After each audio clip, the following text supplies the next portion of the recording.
तुम हंसी मैं जवां तुम हंसी मैं जवां तुम हंसी मैं। धर्मेंद्र और हेमा मालिनी इंडिया के ये दो मशहूर तरीन अदाकार ऐसे हैं जो जीवन साथी भी हैं। यकीनी तौर पर आप उनके नाम से जानते होंगे, मगर क्या आप जानते हैं ये दोनों दूसरी शादी की खातिर मुसलमान हो गए थे।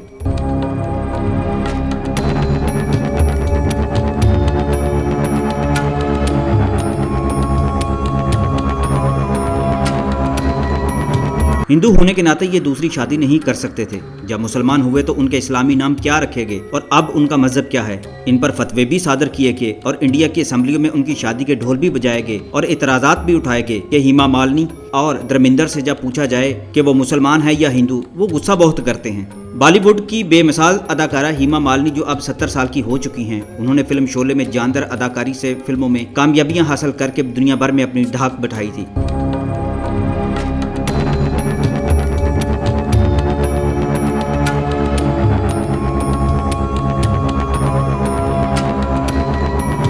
हेमा मालिनी ने 1963 में रिलीज होने वाली एक तामिल फिल्मों से अपने फन का आगाज किया था, जबकि राज कपूर के साथ फिल्म सपनों का सुदागर से उन्होंने फनी करियर की इब्तिदा की थी। हेमा मालिनी ने हर बड़े अदाकार के साथ फिल्मों में काम किया। वो 70 और 80 की दहाई की मारूफ हीरोइन और बेहतरीन रकासा मानी जाती हैं। हेमा मालिनी ने 1979 में अदाकार धर्मेंद्र के साथ शादी कर ली थी। वो 90 की दहाई में सियासत के मैदान में भी हिस्सा ले चुकी हैं। आज भी एक बेहतरीन अदाकारा और सियासतदान कहलाती हैं। धर्मेंद्र और हेमा मालिनी की शादी बड़े दिलचस्प अंदाज में हुई थी। हेमा मालिनी के वालिदैन नहीं चाहते थे कि हेमा धर्मेंद्र से शादी कर ले, क्योंकि वो उसको सख्त नापसंद करते थे, जबकि चाहते थे कि हेमा जतिंदर से शादी कर ले। वालिदैन की रजामंदी ना होने के बायस धर्मेंद्र को काफी मुश्किलात का भी सामना करना पड़ा था।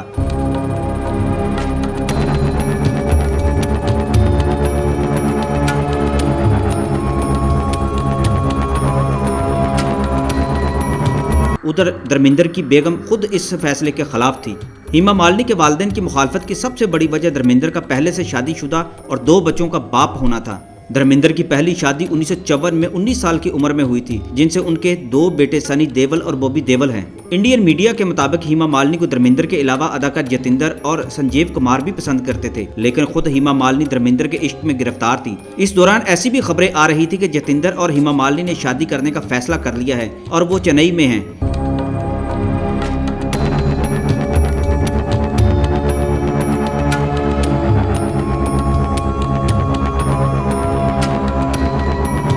इस हवाले से हेमा मालिनी ने अपनी खुद नविश्त में दिलचस्प वाकया बयान किया है कि उनके मुताबिक वालदा ने धर्मेंद्र और मेरा मामला खत्म करने के लिए फैसला कर लिया कि मेरी शादी कर दी जाए। वालदा ने हेमा मालिनी पर जोर दिया कि वो अपने दोस्त अदाकार जतिंदर से शादी कर लें। बिलाखिर वो वालदा के इसरार पर जतिंदर के घर वालों से मिलने के लिए राजी हो गयी और बिलाखिर बहुत इसरार के बाद दोनों खानदान शादी पर रजामंद हो गए। हेमा मालिनी ने अपनी किताब में लिखा है कि जतिंदर भी उनसे शादी नहीं करना चाहते थे, बल्कि वो उन्हें दोस्त समझते थे। ताहम वालिदैन के इसरार पर वो भी खामोश थे। लेकिन जब जतिंदर और हेमा मालिनी की शादी का फैसला हो गया तो धर्मेंद्र ने फिल्मी अंदाज में इस फंक्शन को ही उल्टा के रख दिया।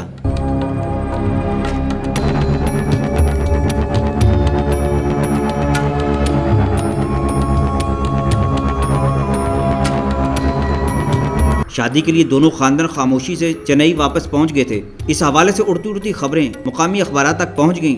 बगैर वक्त जाया किए बगैर जतिंदर की गर्लफ्रेंड और मौजूदा बीवी शोभा को लेकर चेन्नई पहुंच गए, जहां शोभा ने मुबैना तौर पर हंगामा भी खड़ा कर दिया कि वो जतिंदर की गर्लफ्रेंड है और जतिंदर ने उसके साथ शादी का वादा कर रखा है। इस दौरान हेमा मालिनी के वालिद ने नशे में मौजूद धर्मेंद्र को धक्के देकर घर से निकाल दिया था और कहा कि तुम हमारी बेटी की जिंदगी से निकल क्यों नहीं जाते, तुमने हमारा फंक्शन बर्बाद करके रख दिया है। इस हंगामे के बाद जतिंदर ने अलग कमरे में काफी देर हेमा मालिनी से मुलाकात की, जबकि बाहर धर्मेंद्र चीखो पुकार करते रहे और हेमा को कहते रहे कि ये गलती मत करना। साथ ही शोभा ने भी हंगामे मचाए रखे। काफी देर बाद जब सुर्ख आंखों के साथ हेमा बाहर आई तो उन्होंने सबको चले जाने का हुक्म दिया, जिस पर जतिंदर के घर वालों ने कहा कि हमें वाजिया जवाब चाहिए, हाँ या ना, जिस पर हेमा ने इनकार में सर हिला दिया और जतिंदर के घर वाले नाराजगी का इजहार करते हुए वहां से चले गए।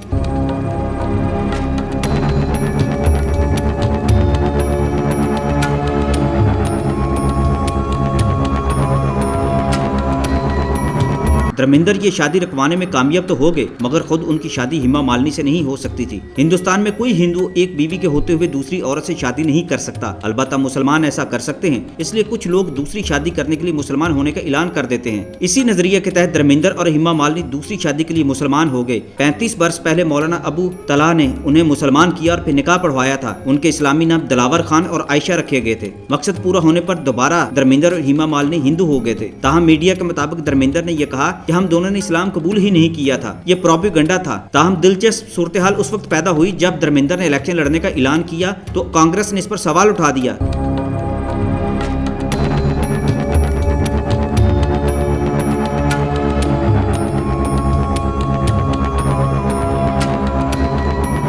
कि धर्मेंद्र ने बीकानेर में अपने कागजात नामजदगी कराते हुए अपनी अहलिया की जायदाद का तो जिक्र किया, लेकिन उनका नाम बताने से गुरेज किया है। कांग्रेस के दोनों रहनुमाओं ने इंतखाबी कमीशन से शिकायत की कि धर्मेंद्र ने इस्लामी रिवाज के तहत की गई अपनी दूसरी शादी को छुपाया है और कागजात में इसका जिक्र नहीं किया। शिकायत में कहा गया कि धर्मेंद्र ने दिलावर खान और हेमा मालिनी ने आयशा बनकर निकाह किया है। उधर अदाकारा हेमा मालिनी जो पार्लियामेंट की रुकन भी थी, उन्होंने राज्य सभा की दी गई तफसील में अपने खामद के नाम की जगह धर्मेंद्र देवल का नाम दर्ज किया था। लेकिन मीडिया जब भी उनसे उनकी शादी के मामला पर उनके इस्लाम कबूल करने की बात करता है तो वो दोनों गुस्से में आ जाते हैं। इंडिया के उलमा ने इस पर फतवा भी दिया था कि धर्मेंद्र और हेमा मालिनी अब दोनों मुर्तद हो चुके हैं।